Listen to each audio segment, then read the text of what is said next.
এই যে আপনারা এই বইগুলা দেখতেছেন, আচ্ছা দাঁড়ান, বইগুলো রেখে একটা কথা বলি। আমাদের এই বইগুলা দেখলে সবার অনেক, যখনই পরীক্ষা আসে তখনই দেখবেন আগে থেকে না পড়া কিছু মানুষ আছে যে তারা গিয়ে এরা হুজুরের কাছ থেকে দেখবেন ফজরের নামাজের সময় গিয়ে কলম নিয়ে দেবো, বলবো যে হুজুর আমাকে একটা ফু দিয়া দেন, আমার কালকে পরীক্ষা যাতে ভালো করে পড়তে পারি, আমি যাতে ভালো রেজাল্ট করতে পারি। কবিরাজের কাছে যাবে, বাবা আমার যাতে ভালো রেজাল্ট করতে পারি, আমার একটু উপকার করতে হবে। এমন যারা করেন তাদের জন্য আজকে একটা গল্প বলবো। এমন মনে হয় না যে কোনোদিন করবেন। আপনার এই গল্পটা শোনার পরে আপনি কখনো এমন করবেন না। একদিন এক ছেলে ছিল, এক পুলা, সে তার অনেক মশা কামড়াইতো তাকে, রাত্রে ঘুমাইলে মশা কামড় দিত। সে কবিরাজকে গিয়ে বলতেছে, কবিরাজ বাবা আপনার কাছে আমি অনেক আশা নিয়ে আসছি, আপনি আমাকে কখনো ফিরাইয়া দিয়েন না। আমাকে রাত্রে ঘুমাইলে আমাকে মশা অনেক জ্বালাতন করে, আপনি আমাকে যাতে মশা কামড় না দেয় আমাকে একটা ব্যবস্থা করেন প্লিজ।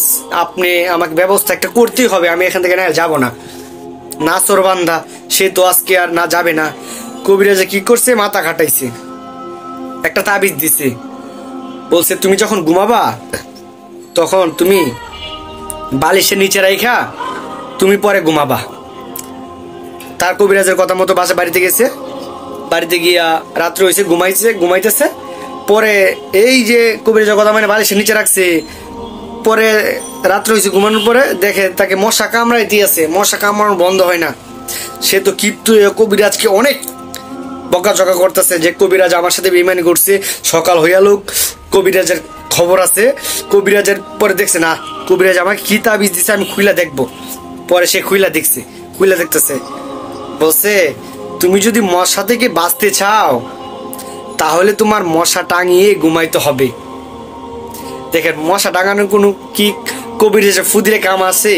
কবিরাজে ফুয়ে কাম নাই, কারণ সে জানে যে আমি যতই ফু দিই মশা কখনো যাবে না। যদি মশাই না টাঙাই তাহলে মশা কামড় দিবে।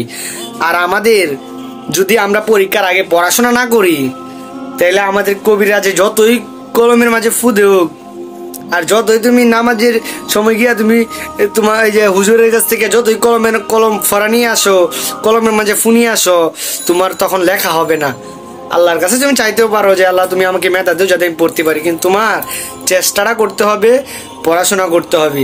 তাই কবিরাজের পিছনে না ছুইটা কলমের ফু নাই না, একটু পড়াশোনা করার চেষ্টা করা লাগবো। তাহলে যদি পরীক্ষায় ভালো রেজাল্ট করা যায়, আর না হলে পরীক্ষায় ভালো রেজাল্ট করার মতো কেউ দিতে পারবো না, কোনো কবিরাজ নাই। গল্পটা কেমন লাগছে অবশ্যই কমেন্টে জানিয়ে যাবেন। যদি আমার ভিডিওগুলো ভালো লাগে আমার পেজে দেখলে পেজটা ফলো দিবেন, আর যদি আমার ইউটিউবে দেখেন ইউটিউব চ্যানেলটা সাবস্ক্রাইব করে পাশের বেল আইকনে ক্লিক করে দিবেন। সবাই ভালো থাকবেন, আসসালামু আলাইকুম।